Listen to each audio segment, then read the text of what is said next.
Assalamualaikum semua. Sebelumnya, saya mengucapkan terima kasih atas kesempatan yang diberikan untuk menyampaikan tugas mata kuliah kepemimpinan yang dibimbing oleh Bapak Dr. Zafrizal, Sarjana Ekonomi Magister Manajemen. Pada kesempatan ini, saya akan memaparkan materi terkait tokoh pemimpin yang menginspirasi saya, yaitu Insinyur Soekarno, serta kesimpulan dari pembelajaran mata kuliah kepemimpinan selama saya menempuh semester 6 ini. Sebelum kita memulai presentasi kali ini, izinkan saya untuk memperkenalkan diri. Nama saya Yunita Anggraini Imtiaz Effendi dari jurusan Manajemen 2022 Universitas Madura dengan NIM 2022-210265. Kali ini saya akan memaparkan materi mulai dari biografi Insinyur Soekarno, gaya kepemimpinan Insinyur Soekarno, nilai dan karakter, dampak positif kepemimpinan Insinyur Soekarno, refleksi diri, serta kesimpulan. Dan yang terakhir, kesimpulan pada materi selama semester 6 ini. Tanpa menunggu waktu, kita langsung mulai pada materi yang pertama, yaitu biografi Insinyur Soekarno. Insinyur Soekarno lahir di Surabaya pada 6 Juni 1901 dengan nama lengkap Kusno Sosrodihardjo, adalah tokoh utama perjuangan kemerdekaan Indonesia dan presiden pertama rakyat Indonesia. Sebagai pemimpin, ia memimpin rakyat Indonesia melawan penjajah hingga meraih kemerdekaan pada 17 Agustus 1945. Selain itu, Soekarno berperan penting dalam merumuskan Pancasila sebagai dasar negara. Beliau wafat 21 Juni 1970 dan perjuangannya terus dikenang sebagai Bapak Bangsa Indonesia. Selanjutnya, pada materi yang kedua, kita akan membahas mengenai materi tentang gaya kepemimpinan Insinyur Soekarno. Gaya kepemimpinan Soekarno dikenal dengan karismanya yang kuat. Ia mampu mempengaruhi dan menyatukan berbagai elemen masyarakat Indonesia melalui pidato-pidato berapi-api dan visinya tentang persatuan bangsa. Selain itu, Soekarno juga menerapkan konsep demokrasi terpimpin yang berlandaskan Pancasila. Yang ketiga, yaitu nilai dan karakter kepemimpinan Insinyur Soekarno.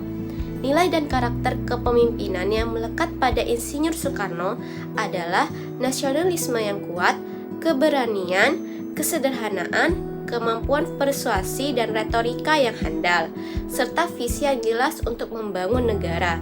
Ia juga dikenal sebagai pemimpin yang berani mengambil resiko dan memiliki keyakinan tinggi pada kekuatan rakyat. Untuk materi yang keempat, yaitu dampak positif kepemimpinan Insinyur Soekarno. Kepemimpinan Insinyur Soekarno memberikan dampak positif yang signifikan bagi Indonesia, terutama dalam bidang persatuan, kemerdekaan, dan identitas nasional. Ia berhasil menyatukan berbagai suku, agama, dan budaya di Indonesia melalui semangat Bhinneka Tunggal Ika dan nasionalisme yang tinggi. Dan pada materi yang kelima, yaitu refleksi pribadi. Sebagai generasi muda, saya sangat mengagumi semangat juang dan kecintaan Insinyur Soekarno terhadap bangsa Indonesia. Gaya kepemimpinan, nilai dan karakter kepemimpinan yang karismatik dan nasionalis menginspirasi saya untuk mencintai Indonesia, belajar dengan giat serta berkontribusi dalam pembangunan bangsa Indonesia melalui cara-cara kecil namun nyata. Keteladanannya dalam mempersatukan bangsa yang beragam menjadi pengingat bahwa persatuan adalah kunci kekuatan bangsa. Dan pada materi yang keenam, yaitu kesimpulan. Kesimpulan yang dapat kita dapat yaitu Insinyur Soekarno adalah tokoh besar yang tidak hanya memproklamasikan kemerdekaan, tetapi juga meletakkan dasar ideologi dan semangat persatuan bangsa. Gaya kepemimpinannya yang berani, penuh visi dan nasionalis memberikan dampak positif yang besar bagi Indonesia. Nilai-nilai yang ia tanamkan tetap relevan hingga kini dan patut menjadi panutan generasi penerus. Dan yang terakhir, yaitu kesimpulan dari pembelajaran mata kuliah kepemimpinan selama 1 semester ini, yaitu yang pertama, pengertian pemimpin dan kepemimpinan. Pemimpin adalah individu yang mampu mempengaruhi dan mengarahkan orang lain untuk mencapai tujuan bersama. Sedangkan kepemimpinan adalah proses mempengaruhi orang lain agar mau bekerja sama mencapai tujuan organisasi atau kelompok. Yang kedua yaitu latar belakang munculnya seorang pemimpin. Pemimpin muncul karena adanya kebutuhan untuk mengarahkan dan mengorganisasi kelompok agar tujuan dapat tercapai secara efektif dan efisien. Pada materi yang ketiga yang saya dapatkan yaitu persyaratan yang harus dipenuhi seorang pemimpin. Seorang pemimpin harus memiliki kemampuan komunikasi, integritas, visi, keberanian mengambil keputusan, dan kemampuan memotivasi orang lain. Yang keempat, fungsi, peranan, dan aspek utama kepemimpinan. Fungsi kepemimpinan meliputi perencanaan, pengorganisasian, pengarahan, dan pengawasan. Peranan pemimpin adalah sebagai pengarah, motivator, dan pengambil keputusan. Aspek utama kepemimpinan mencakup hubungan interpersonal, pengaruh, dan tujuan bersama. Yang kelima yaitu tipe dan gaya kepemimpinan.